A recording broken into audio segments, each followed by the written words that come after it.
About an hour north of Charlotte, North Carolina, there's a farm where you're just as likely to hear a train whistle as a cow moo. Reporter John Carter shows us how a lifelong passion for steam engines inspired one man to build a miniature town. Harry Jenkins lives on a sprawling 199-acre cattle farm in Vail. Working a cattle farm takes up most of Mr. Jenkins' time. But when he isn't tending to his cattle, he's tending to the train station, the one inside his home. I negotiated with Dorothy. I said, you can have anything in that house you want, but I got to have a train room in the basement. I didn't get it big enough. Dorothy is Mr. Jenkins' wife, and this is the train room he and she negotiated back when they built this house in 2000.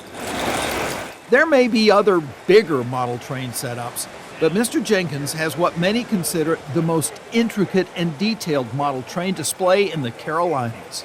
It's more than trains. That layout to me is it's a little chunk of real life. It's a hobby first introduced to him by his father back in the 1940s. In fact, Mr. Jenkins still has that first train he ever got. I don't have any idea what Dad paid for these. I don't know how much he paid for that. That's a 1949 model. It runs as good as anything out there. There are 9 full trains on the layout. 6 of them can run at one time. There's a highway where cars and trucks pass by. And then there are the other scenes, the stockyard, the depot, the fairgrounds, the businesses, the village where each business is named after his 9 grandchildren, plus a tribute to his father, who for years worked building transmission towers. There was a time in years past when you could find model trains in just about any store. These days, it's mostly specialty shops. Really, it really is an old man's hobby, and I understand that. Children, there's too much for children now. They don't get excited when they hear a train whistle 4 or 5 miles away.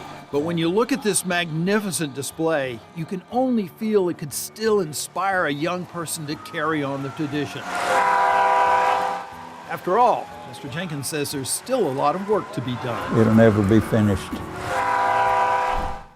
Great story. And if I was there, I would tell him that there's still little boys and probably little girls too that get so excited about trains. My grandson's one of them. And sadly, my daughter-in-law's dad left a huge train set and they didn't think that they had room for it at the time, and so they let it go. Oh, no. Only to regret it just a couple of years later. Yeah. So I would say to family, before you let some wonderful treasure go, really think about if you might change your mind later. Right. Because what a treasure that is. I know. And think about the love of the wife to give up the entire basement for him to have his love. And I want to be his agent. I really want to be his agent. I'm going to take kids on tours of that basement. This is unbelievable. Right. I like that he named everything after his grandchildren. Yeah. And I've had a few clients that have been train collectors, and I've gone into homes and seen things like that. It is so fun. Yeah. I think the nice thing also is, look at him. He's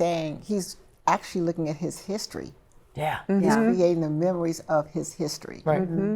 1957, I thought that was really cool. Yeah. Yeah, and those cars, I mean, that really And was the different models. Yeah. Yeah. Wow. And you know those grandkids have had so many special moments and special time with Grandpa going down and looking at everything. And I loved the close-up of Hannah Oil Company, and how empowering is that for Hannah? I know, Right. that was so Right. sweet. I've got a station named after me. Well, maybe the grandchildren will keep some of that legacy going on. Oh, I know hope them so. will. Yeah. Well, he's still got his dad's trains. I know. Oh, that was Yeah, unbelievable. amazing. Yeah. What a beautiful story. And, you know, we have to think about the future like that and passing on legacy, because we're all getting older and it's about time we talk about it. Until next time on Aging Untold.